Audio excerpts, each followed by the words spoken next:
Una, sana mas marami pang mahuli at mapanagot. Pero isipin na lang din natin, 6 months ago, ni hindi natin alam na ganito na pala kagrabe yung nangyayari sa mga DPWH projects. 6 months ago, akala ng mga diskaya at na marami pang iba na wala na makakagalaw sa kanila, impunity. Kahit papano, nasa tama ang momentum. Dalawa, wag sana natin kagatin ang propaganda ng mag-asawang diskaya na sila ay small fish o biktima lamang.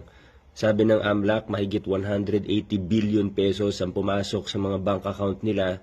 4 sa 9 na kumpanya pa lang nila ang pinag-uusapan natin. Kung susuriin natin ng mabuti, hindi lang sila basta kontraktor. Sila ay naging tagapagpasimuno. Hindi lang isang administrasyon ang dinaanan nila.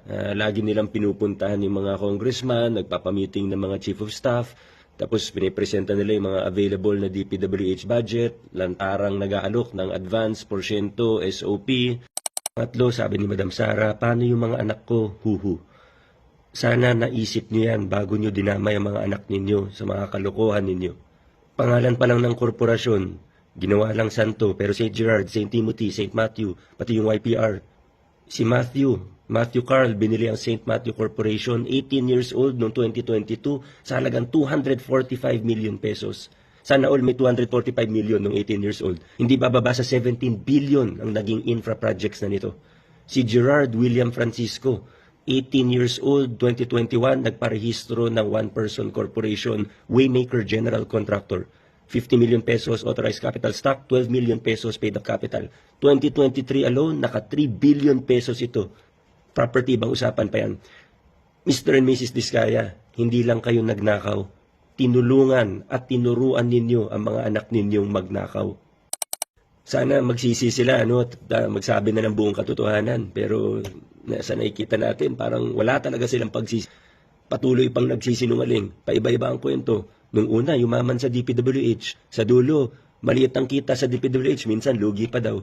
Nung una, binanggit si Speaker Martin, pati si Zaldi. Sa dulo, ngayon, wala naman daw silang alam dun. Buti na lang, una na nilang pinangalandakan ng nakaw nila, kaya halata tuloy sila ngayon. Gumagawa pa rin sila ng kasamaan. 2 congressman na nagkwento sa akin na humihingi sila ng pera. Cash, kapalit ng hindi pagsama sa kanila sa listahan o dun sa ledger. Ilan na rin ang nagkwento sa akin na tinatakot pa rin nila mga dati nilang empleyado para hindi tumistigo laban sa kanila. Blackmail. Huwag tayong tumigil. Patuloy natin gawin ang lahat na makakaya natin para mapanagot ang dapat managot. We all have something to contribute.